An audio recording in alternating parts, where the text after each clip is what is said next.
23 বছর পর কাল ঠাকুরগাঁয়ে সফরে যাচ্ছেন বিএনপি চেয়ারম্যান তারেক রহমান। তাকে বরণ করে নিতে নেতাকর্মীরা নিয়েছেন নানা উদ্যোগ। চলছে মঞ্চ নির্মাণ সহ নানা ধরনের প্রস্তুতি। এ বিষয়ে আরও জানাতে ঠাকুরগাঁও থেকে যুক্ত হচ্ছেন নাহিদ রেজা। নাহিদ, তারেক রহমানের আগমনে নেতাকর্মীদের মাঝে উচ্ছ্বাস কেমন দেখছেন, কি বলছেন তারা, জানাবেন।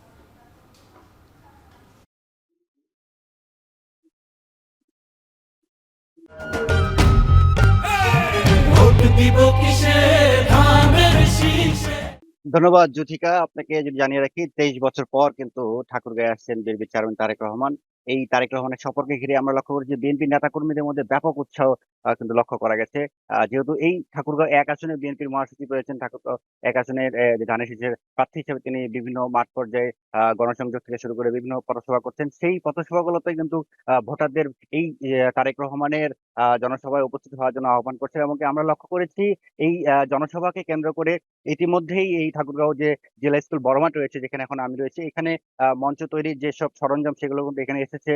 এবং কি এখানে যে আমার পিছনে আপনি লক্ষ্য করতে পারছেন যে একটি মঞ্চ তৈরি হচ্ছে, এই মঞ্চেই কিন্তু আগামীকাল বিএনপি যে চেয়ারম্যান রয়েছেন তারেক রহমান, তিনি কিন্তু এখানে এসে ঠিক আমরা যেটা জানতে পেরেছি 11টা 30 মিনিটে তারা এখানে এসে তিনি এখানে এসে বক্তব্য দিবেন। এবং এইটি লক্ষ্য করেছি আমরা যে জেলা বিএনপির পক্ষ থেকে কিন্তু এখানে নেতাকর্মীরা সবসময় আসছেন, বিভিন্ন খোঁজ খবর নিচ্ছেন মঞ্চর।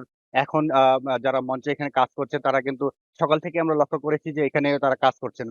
এছাড়াও নেতাকর্মীরা যারা রয়েছেন শহর থেকে শুরু করে গ্রামাঞ্চলের নেতাকর্মীরা বিভিন্ন ধরনের তারেক রহমানের আগমনকে ঘিরে কিন্তু আনন্দ মিছিল করছেন। জেলা বিএনপির নেতৃবৃন্দের সঙ্গে আমরা কথা বলেছিলাম, তারা যে বিষয়টা বলছেন, এই জনসভায় প্রায় লক্ষাধিক মানুষের সমাগম হবে বলে তারা আমাদেরকে জানিয়েছেন। তো এই ছিল এখন থেকে আমার কাছে সর্বশেষ খবর। জ্যোতিকা। ঠাকুরগাঁও থেকে যুক্ত ছিলেন নাহিদ রেজা, জানাচ্ছিলেন সেখানকার সবশেষ তথ্য।